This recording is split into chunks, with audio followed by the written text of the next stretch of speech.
Welcome to our channel. Today we how to set up Netlify Edge with VPS origin server settings, detailed guide step by step clearly. To set up Netlify Edge with a VPS origin server, you will need to follow a series of steps. First, log into your VPS provider and access the server's management dashboard. Ensure that your server is running and accessible over the internet. Next, confirm that you have a domain name pointed to your VPS. This domain will be used for your origin server in the Netlify configuration. Log into your Netlify account or create one if you haven't already.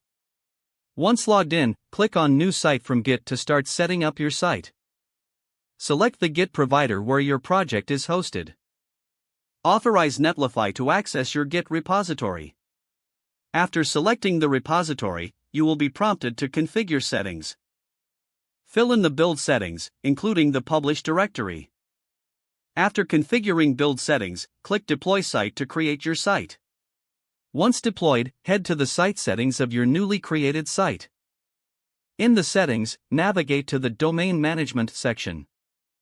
Add your domain name that points to your VPS as a custom domain.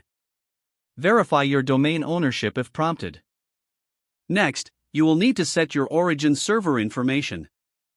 Navigate to the Redirect section in the settings. Here, you'll create a new redirect rule to forward requests to your origin server. Specify the source path and the destination URL of your VPS. Make sure to choose the right status code for the redirect. After setting the rules, return to the General Settings dashboard.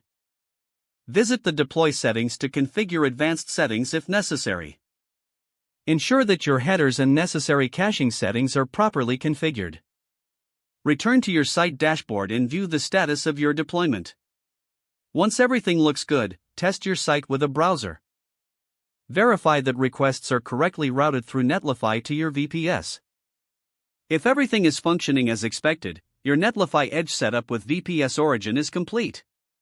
Don't forget to like this video and subscribe to our channel for more step-by-step tech guides.